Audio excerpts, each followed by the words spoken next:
This is a great pleasure to have the opportunity to interview Mr. Clarence Jones. He has an extensive experience working with civil rights movement in the United States. He has not only been a witness of the human rights movement, but a protagonist of it.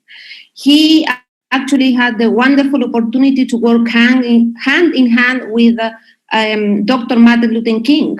In fact, I think he has so many experience to tell us, to the university and the students here, about, for example, he helped Martin Luther King to write his famous speech, "I Have a Dream." So it's really wonderful to have him today. I truly believe that as Latin Americans, we can learn so much about the civil rights movement in the United States, about the struggle, about the tactics, about the strategies, their victories, and sometimes always when they were also losing. There is so much that we can learn about race equality also here from the Latin American side. So just let me start with that and say once again that it's really wonderful to be able to talk and to have a debate with Dr. Clarence. Well, thank you so much. It's an honor for me to have an opportunity to share my experiences with you. You may not know, maybe Jonathan knows, he does not know, but for many, many years, notwithstanding the different successor governments after Pinochet, I have, Chile has always been on my not popular list. I know more than most Americans about what happened under the Pinochet government. I met several years ago a person here at Stanford at the time. He was the youngest member of the Pinochet cabinet, and he described to me and others personally his witness as the troops came in killing members. He hid himself.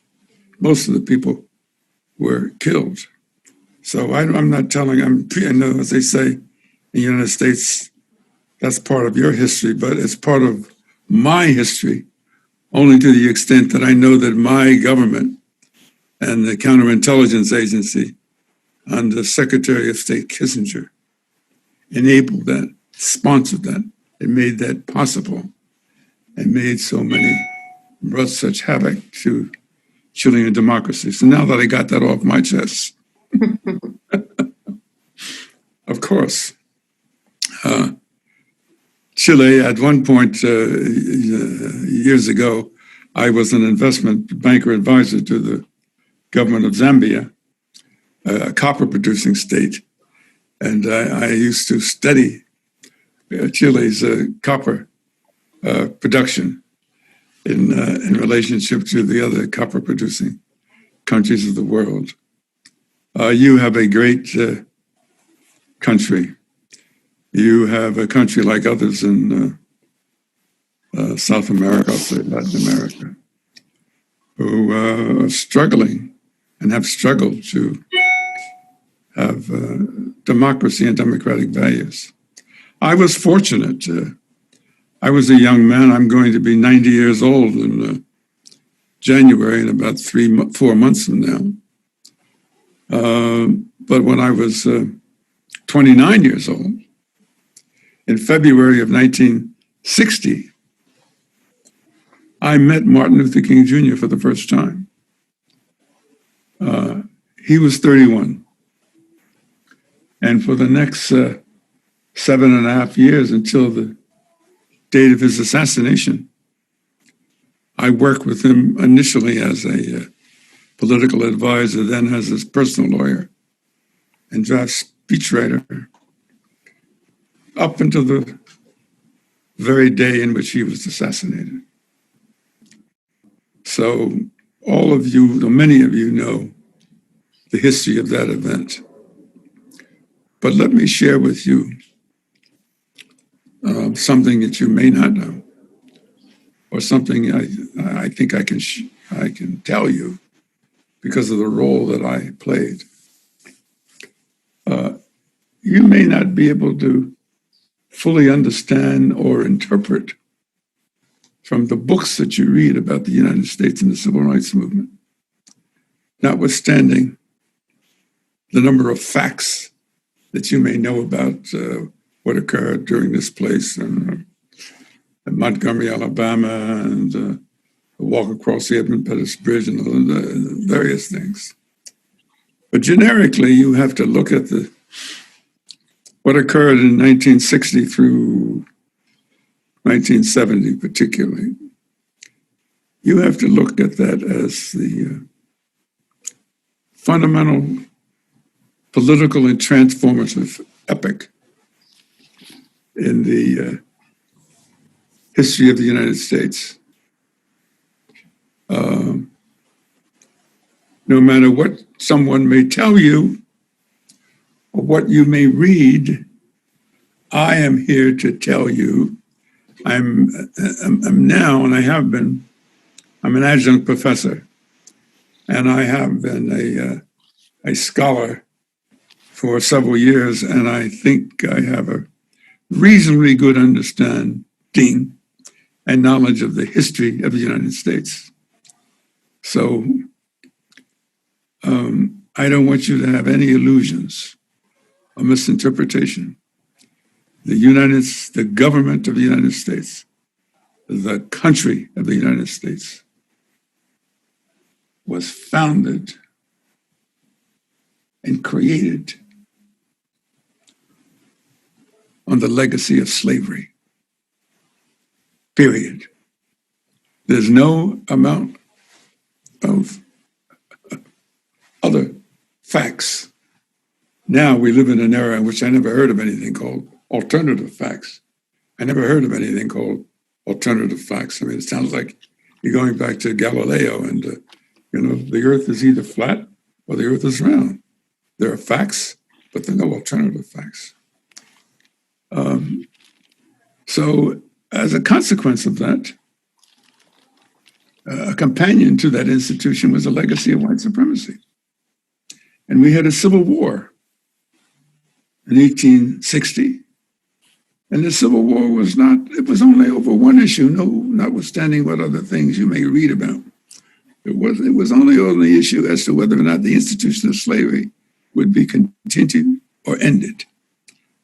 But that institution and the Civil War and the period of Reconstruction from 1866 to 1877, in an effort to implement what was the Civil War was about, ending slavery, the passage of what we have certain amendments to our Constitution of the United States, 13th, 14th, and 15th Amendment. All of those were intended to enshrine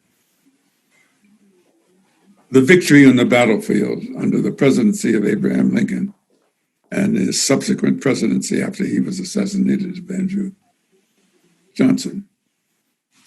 So we have been wrestling with this since that time until now. And as a consequence of that internal struggle with how to overcome that institution, that has had an impact into the 19th and 20th century. And so in the 20th century, notwithstanding we had a civil war, there was still this practice, particularly in over half of our country at least, of racial segregation. That is, laws that required by law, laws that were enforced by state police and by courts, the separation of races, the separation of Black people and white people because of the color of their skin. And Dr. Martin Luther King Jr. and many people before him opposed this, but he, as a young man in 1960, earlier in 1955, when he led something called the Montgomery Bus Boycott, sought to call the nation's attention that we have to end this racial segregation. And so that the civil rights movement, as you understand it, and people outside the United States movement, was a transformative political and social movement to enable the country to reclaim the values upon which it was originally founded. And Dr. King happened to have been at that time one of the more publicly known figures. But as you know, in the death of a recent Congressman, John Lewis, and others, there were many other persons. He did inspire John Lewis and others to carry on the struggle. And so that's where we are in the United States today. We're still wrestling with this. The struggle is not ended, although I am surprised that it still continues and endures as long as it has. So I would hope, and I do believe the United States can still be an exemplar and a beacon of light. Our political social movement has been very important. But also we looked at, we looked at political social movements in Europe and in Latin America. I mean, the struggle of the people in your country and in Argentina and other countries of Latin America. To be free is unique and historic to your own geographic and political institutions. As the great French writer Émile Zola said, more powerful than the march of mighty armies is an idea whose time has come, ending racial discrimination, ending class discrimination, ending sex discrimination. These are ideas whose time has come. And while I am pleased and honored to be looked upon as, I guess as a relic of something, as an old remaining dinosaur from that era, we are not unmindful of the unique struggle that has occurred not only in Chile, but in other South American countries, reaffirming what I said. Émile Zola said, more powerful than the march of mighty armies is an idea whose time has come. What is that idea? The idea of individual freedom, the idea that people should be judged on their values and not by some arbitrary set of state-imposed criteria having nothing to do with the self-worth of an individual. So Jonathan Greenberg, my colleague, knows that I sometimes get infected with the civil rights disease of being a preacher. I'm not a preacher. I'm a lawyer. So I want to restrain myself from talking at you. I apologize if you think I don't want to do that. I want to talk with you. I truly, I'm really enjoying this. I am a fan of the civil rights movement in the United States. I've been reading about it. I normally watch documentaries, I watch speeches, because I truly believe that from Latin America, there is so much to learn from that movement. And yes, because we have similar struggles, we're also struggling still for social justice. So I very much think that we should share experience. Yes. And this is an opportunity actually to do that. So this is why I wanted to ask you a little bit more about Martin Luther King's speech, because I think from my point of view, his very famous speech, I Have a Dream speech, which you actually helped to write, so you can tell us a little bit more about that in particular. I think it's a speech that is very cosmopolitan in nature, because it speaks to everyone, not just Americans, people from the United States, but also to the rest of the world, because it speaks about emancipation. It speaks about social justice around the world. It speaks about the constant struggle for equality, that the march continues. It's just such a wonderful and inspiring speech for everyone. So my question is, can you tell us a little bit more about how was the speech done? Well, first of all, just to factually put it in his historical perspective, there's a repetitive reference by you and others about my contribution to his speech. My contribution to his speech is limited to the first 7 paragraphs. And that occurred because the March on Washington occurred on August 28th, which was a Wednesday in 1963. And Dr. King and his wife had come down 2 or 3 days ahead of time to stay in Washington. And he was staying at a hotel, the Willard, W-I-L-L-A-R-D, the Willard Hotel in Washington, D.C., and I was staying at the same hotel. So on the Tuesday evening, the night before the speech, some of his closest advisors got in touch with me, knowing that Dr. King was at the hotel, insisted that they wanted to have a last-minute conversation with Dr. King before his speech the following day. Dr. King was resistant, but I persuaded him that he should meet with them. So we met.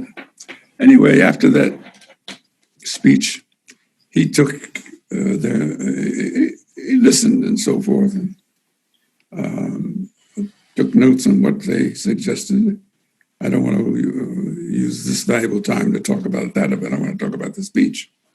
And then we were staying at the hotel, so we're going up in the elevator together. Now, I knew, because I had worked with him so closely, and I knew because we had talked about the fact that there was going to be this March on Washington, and he was going to have to speak. And so it's not as if that was the first time we talked about what he might say. What he might say, we had talked about a couple of times, but on that night, the night before, knowing, I just knew how his mind worked. So I said to Martin, I said, I know you've been working on some of on your remarks that we've talked about over the past weeks and before. And so I handed him a yellow pad that had some writings which I had written for him. And I said, what this is, I've written a suggested opening of how you might start the speech. You can use it or not, because I often work with him. And that's what I did. And I said, you can use it, discard it, or whatever. So it's not until I heard him speak the following day, that's when, as I listened to him very carefully speak, I said to somebody, I said, oh my God, I'm thinking to my own self, he must have been very tired. And he decided to use, so the first 7 paragraphs of his speech, he used what I had drafted. And then he added on to what I had drafted, his own material and so forth. But what is not generally known, most of the speech, 80% of the speech, after what I had written and after his own additions, was extemporaneous. He put the written text aside because his favorite gospel singer was sitting on the platform, and she yelled at him while he was reading his text. This Negro black woman gospel singer, Mahalia Jackson, she just shouted out to him, Martin, tell him about the dream, Martin. Tell him about the dream. Now, she had heard Dr. King use the phrase, I have a dream, but in a different context, at a speech earlier in June in Detroit at a place called Cobalt Hall. She had heard him. Apparently, she thought it was an impressive thing, but it didn't. I wasn't there, but I heard about the speech. But it didn't have, however he used it, in June 21st in Detroit, it didn't have the same impact he had at the March on Washington. So he took, when she said, tell him about the dream, Martin, he took the written text, of which you'd already spoken the paragraphs that I told you about, Well, what I didn't tell you was that in my first 7 paragraphs, I wrote that we are gathered here today 100 years.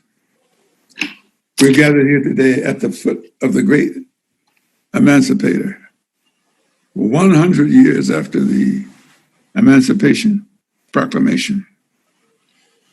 And we talked, and I wrote some other things and said, but we're here to redeem a check, to cash a check and redeem a promissory note that has come back unpaid for insufficient funds. So we cannot believe there are not sufficient funds in the vault of justice of this country for so and so. That's the way it went on.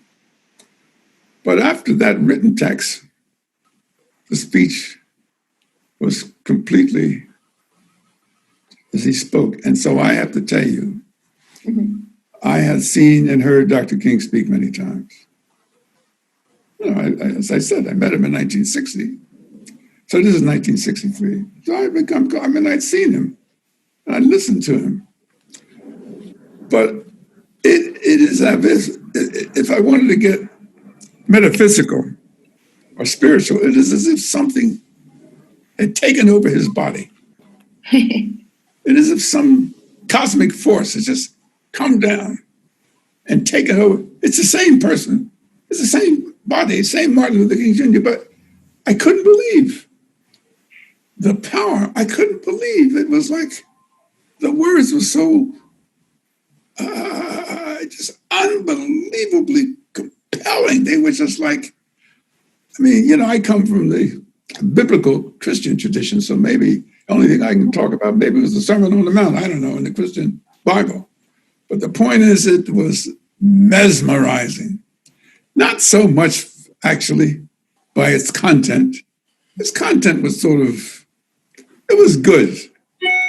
But it was the form of the delivery. Okay? Now, I don't want to disappoint or disabuse some of the people, you or those people listening. And I'm not in any way trying to denigrate or downgrade the importance of his I Have a Dream speech. But in my opinion, it was a great speech. But if I had to bookend his life of his speeches, I would not make the I Have a Dream speech part of the bookend. I would not make it a bookend, I'd make part of the speech. The 2 most important documents spoken and written by Dr. King was a letter from the Birmingham jail written in April 1963 and his speech the night before he was assassinated. I'm sorry, strike that. Not that speech. And the speech 1 year to the date before he was assassinated, on April 4th, 1967, when he first publicly opposed the war in Vietnam. His opposition, his public speech opposing the war in Vietnam, and his letter from the Birmingham jail were the 2. They were like Marx and Engels' Communist Manifesto in 1848. They transformed. They were like Emil Zola Berman's 6,000 word letter to the president of the firm called J'accuse when they were trying to frame a Jewish colonel in France. But having said that, there is still something so powerful about the event. At that time, August 28, he had 250 to 275,000 people assembled in one place, one time, the largest assemblage of Black and white people in the history of the United States at that time. No cell phones, no internet and so forth. 25% of the audience there was white, right? So someone said to me, Dr. Jones, what do you think if you had available to you the cell phones and the internet and the computer and laptops? We had 5 million people. 5 million people, without a doubt, would have showed up if we had had this technology that we have today. Okay, so I want to remind you, people listening to me, historically in the United States, that gathering at that place at that time on August 28th was the largest assemblage of people in one place at the same time in the history of the United States. Can I ask one more question about the civil rights movement, and then we move on to the current state of race relations in the U.S.? Ask me anything you wish. Thank you. So, in my view, one of the great achievements of the movement, of the civil rights movement in the United States, was the Voting Rights Act. Yes. In fact, former President Barack Obama spoke largely about the right to vote during the eulogy of John Lewis, the recent eulogy. It was actually a very powerful eulogy from the side of President Obama, but very much focused on that, on how hard it was to conquer the right to vote. So I would like to ask you your take on that, especially because today in the United States, and also in Chile is the same case, many young people refrain actually to exercise their right. So if you can enlighten us about the importance of gaining that right. Okay. First of all, the Voting Rights Act of 1965 was, as you described, a very historically powerful piece of civil rights legislation, followed by the earlier Civil Rights Act of 1964. That Voting Rights Act, it dramatically occurred, of course, shortly after the events on the Edmund Pettus Bridge in Selma, Alabama, and that is not to be diminished or subordinated, but in a historical perspective, the struggle for the right to vote occurred earlier than 1965 on the Edmund Pettus Bridge. It occurred in many places throughout the South. Many generally unknown heroes, people like Reverend Vernon. I mean, I'm not going to there were a lot of people that you would not know that predated that event. I saw people personally go and try to vote and be knocked down by the police. Reverend C.T. Vivian, who died the same day as John Lewis died, he was knocked down more than once as he tried to leave a voting rights demonstration. So the effort to get the right to vote was a series of protests, culminating in the one that got the most public attention. Okay? And it defines what was intended after the Civil War. Okay? It was defined. The Civil War was to end slavery, but also to ensure and protect citizenship, and in the 15th Amendment to guarantee the right to vote. Okay?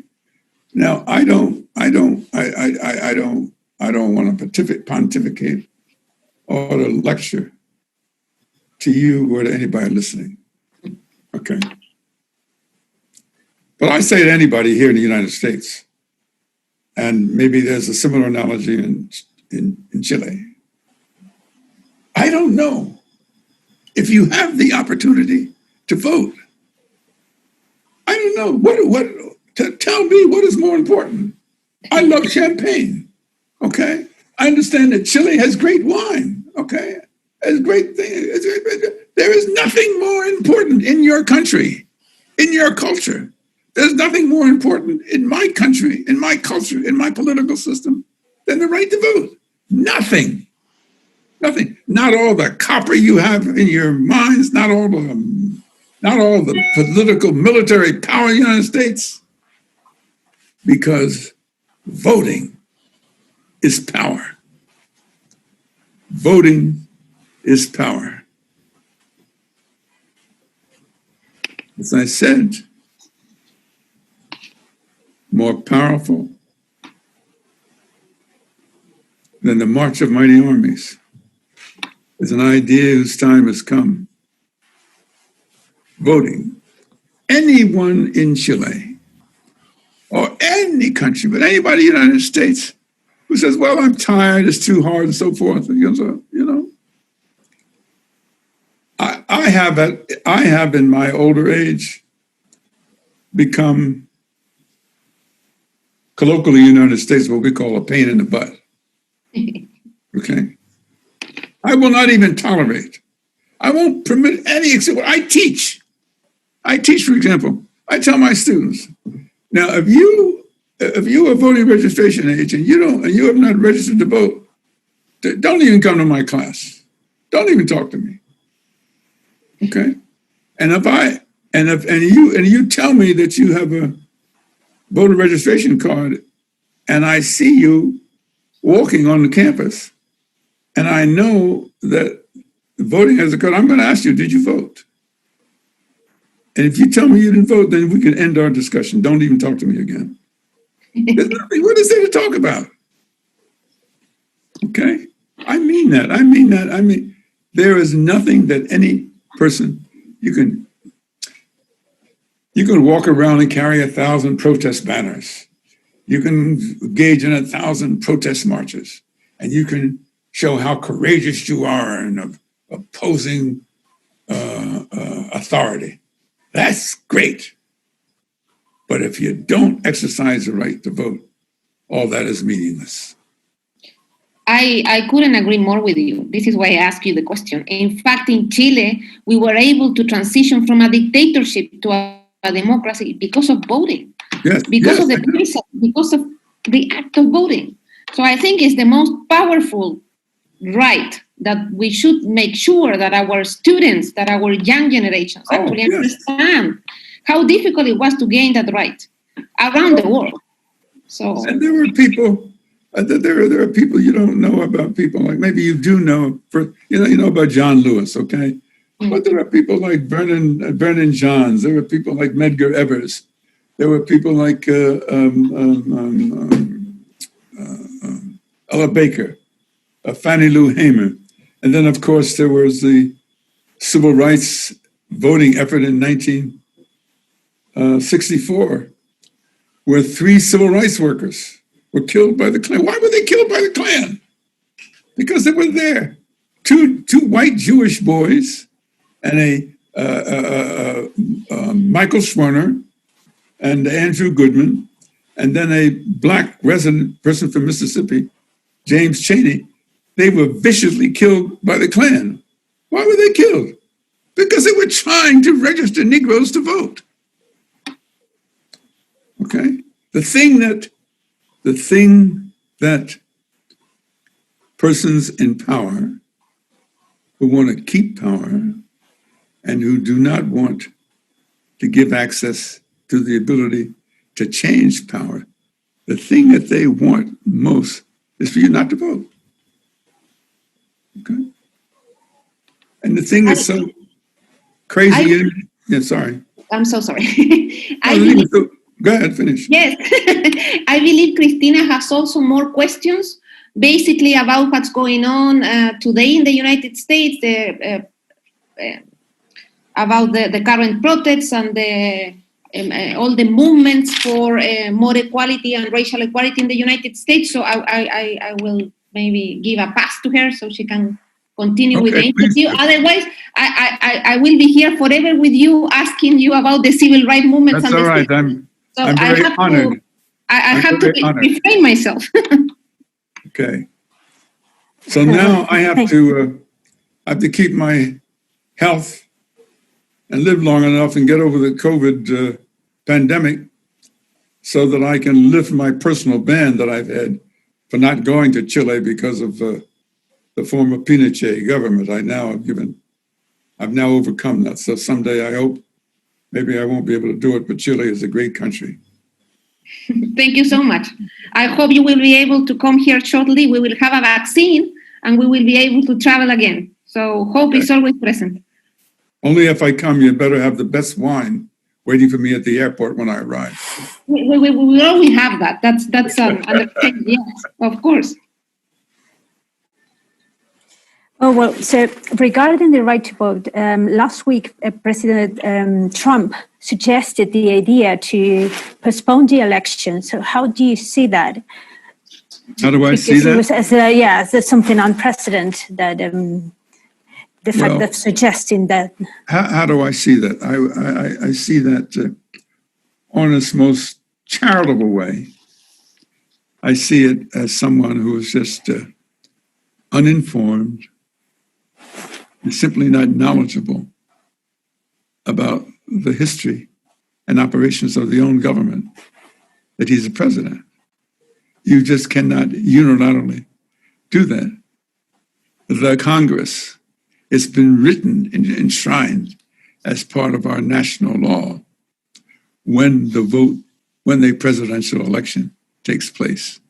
You just cannot decide, well, I'm not going to have it. And so I don't mean to offend you, but I don't want to dignify his statements are the words of an idiot. All right.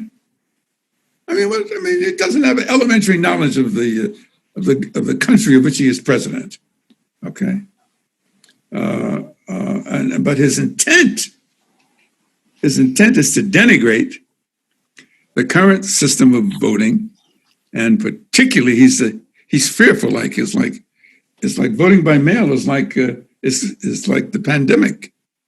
To him, voting by mail is like it's a disease. How dare? I mean, you vote by mail. You're going to infect the democratic process. And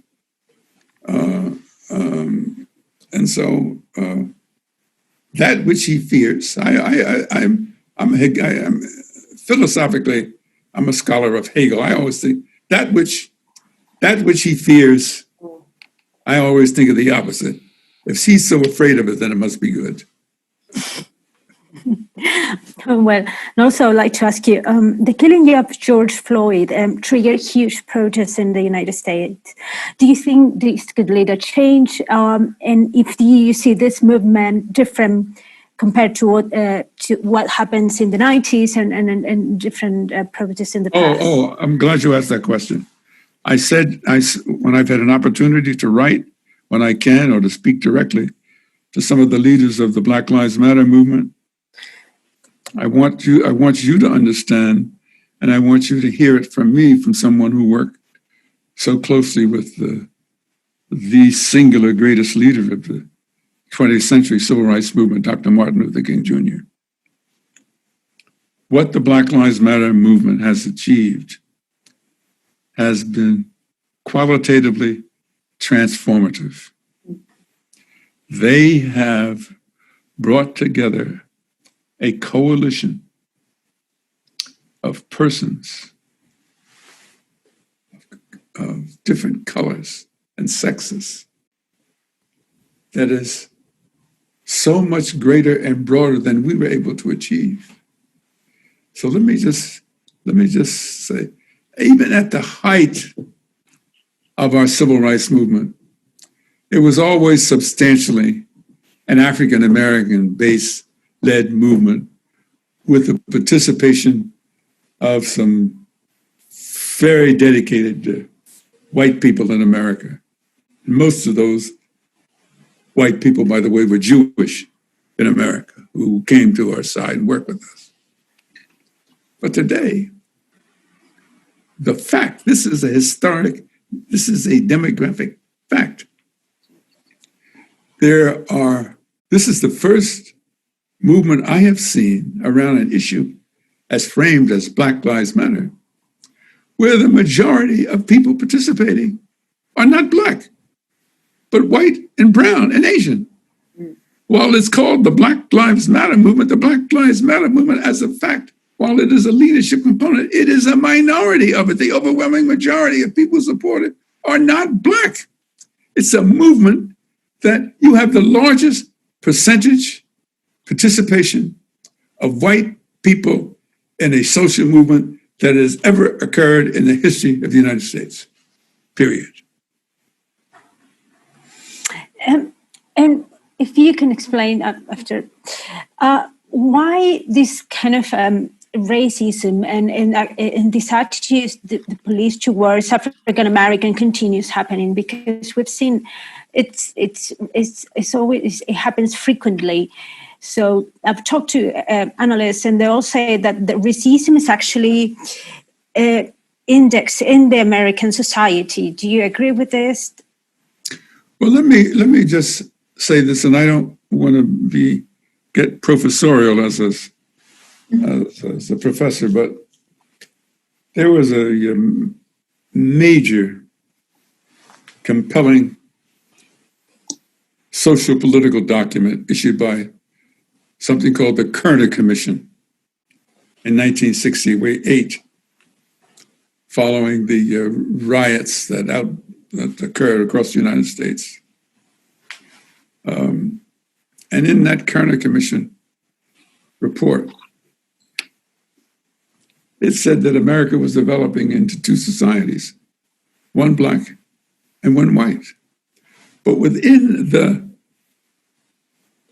findings of the Kerner Commission report, the findings were exactly what we're experiencing today. The central issue, aside from economic disparity, was the police. The police, the interaction of police in African American communities was that component in the Black-white race relations that was the most explosive. So what do we find? What do we find? You mentioned George Floyd. What kind of country with a Declaration of Independence and a Constitution and a Bill of Rights, what kind of country that proclaims itself as the beacon of human rights and civil rights in the world, what kind of country has a police force that arrests a man and put their knee on his head for 8 minutes and 46 seconds when they already have him under arrest? They already have him in police terms, under arrest. What kind of country does that? What kind of country permits their officers acting in the name of the state to do that to other human beings? What kind of country does that? That's what ignited.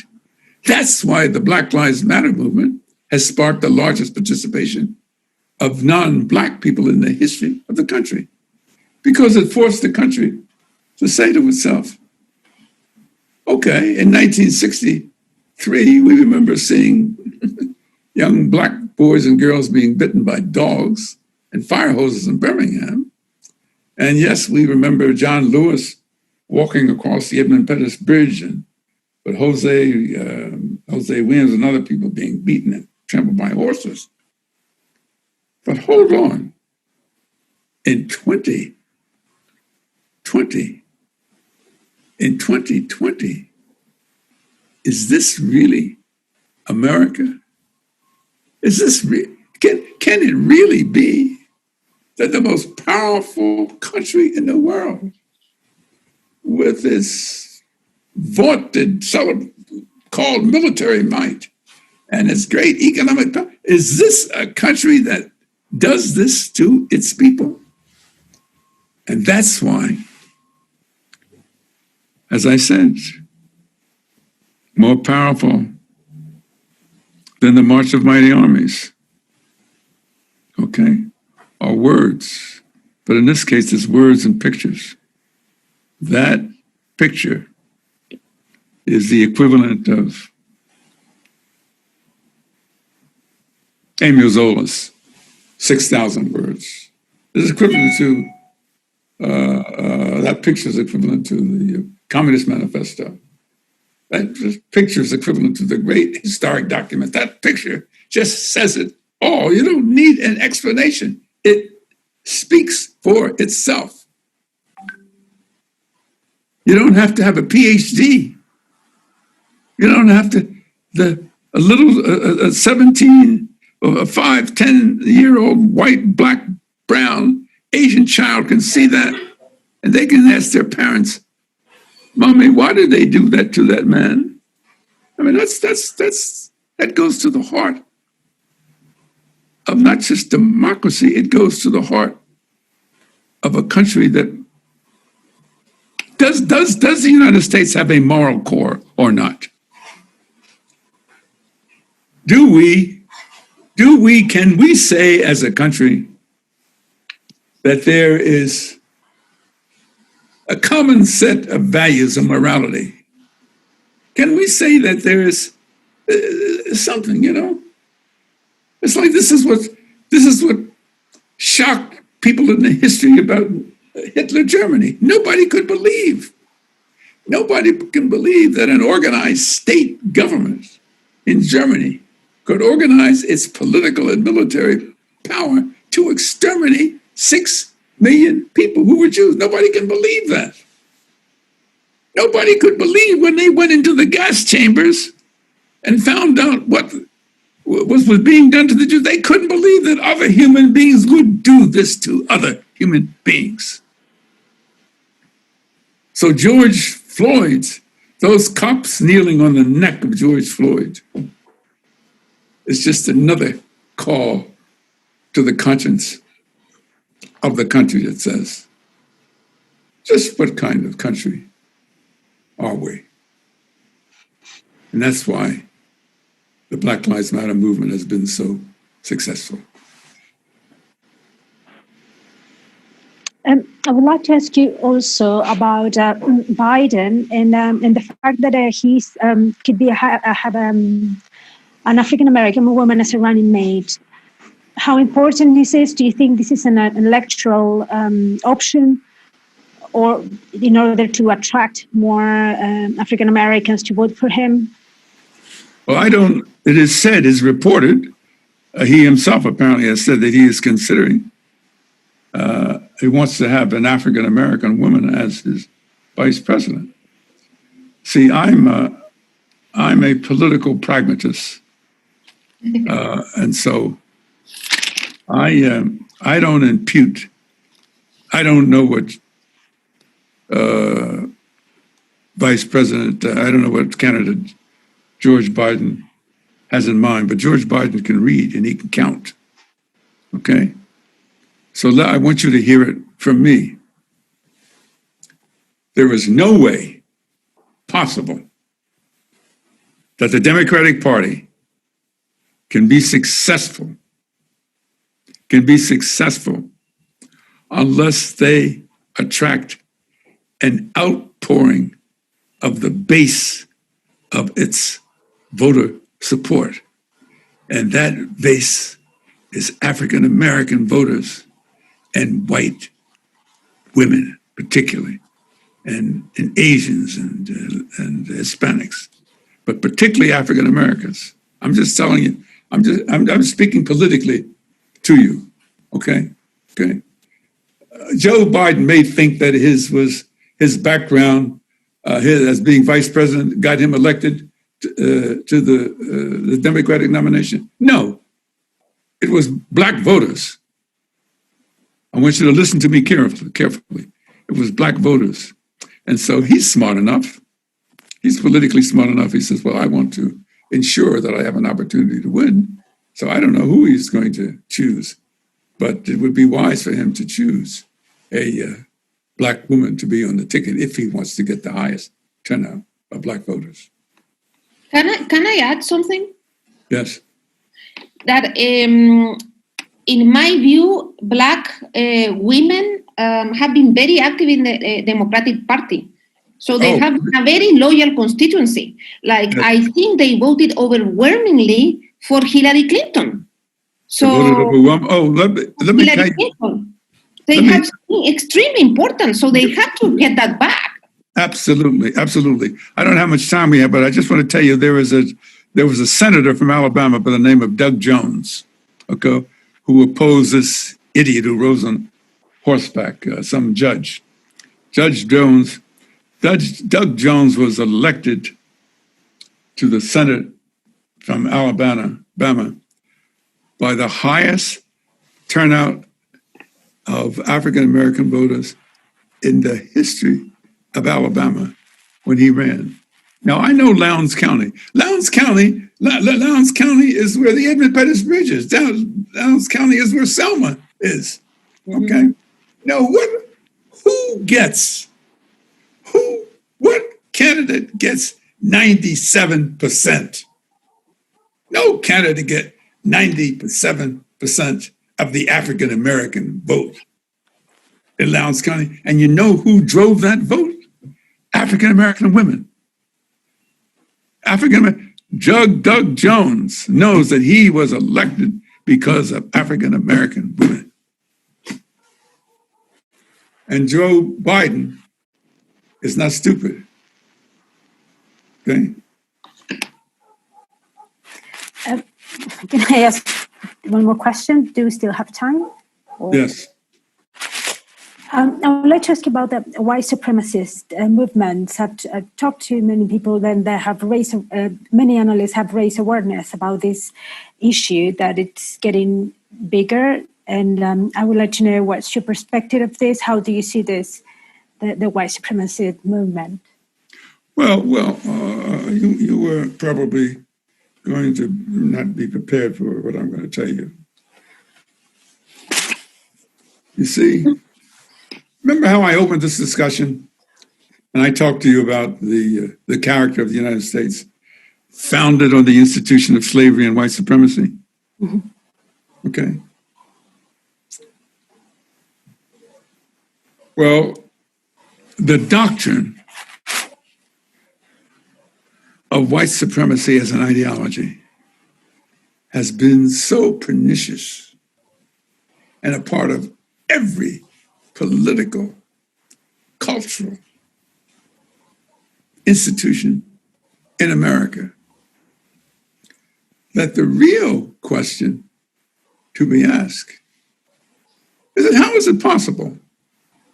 How is it possible for a white person, a white child to be born in this country in the absence of other compelling evidence to teach it otherwise? It's more likely than that not that child could come to believe that, I've been gifted with this white skin, and I see that. I'm being treated differently than so forth.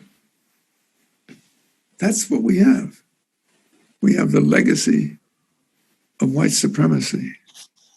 And unfortunately, cultural institutions, the government institutions, have been unwilling to forthrightly confront it. That's my belief. And there will be no fundamental transformative period on the issue of race in America unless the country understands that this ideology of white supremacy is like deeply embedded into everything, every part of our culture, every part of our institutions. And we have to confront that. And so that an otherwise nice, beautiful white child, male or female, they grow up. People are not born with prejudice. They are taught, they are conditioned. How is it? How is it that a child comes into the world and then suddenly they don't know they love their parents and so on? How is it that somewhere along the way they get conditioned to believe, oh, that person with that different color skin, or maybe slight, I don't have the same skin, that they're not as good. How do they come to think that? They come to think that because it's so deeply embedded in our culture. That's why.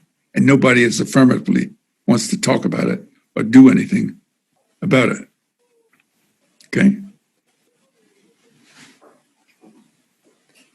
That's why some scientists should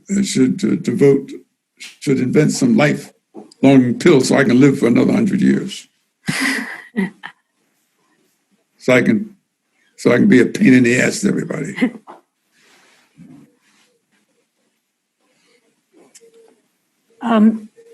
Well, I'd like to ask you the last question. There is this whole movement about defund the police. Also, President Obama did a whole plan to actually reform police, but nothing happens with that plan, it seems. And so I would like to know, do you think it's by defunding the police, is that the right way? What has to be done in the police departments in the United States in order to prevent the other cases of George Floyd? I understand deeply what is meant by defunding the police. They're really asking for accountability. They're looking at it in a shorthand way. Well, how do we able to control the police? Well, okay. We know that in this society, money talks. Okay, so we don't give them money. They can't go about continuing to perpetuate what we saw with George Floyd. So they're thinking constructively. Take the money away from them, then they can't do those bad things. All right.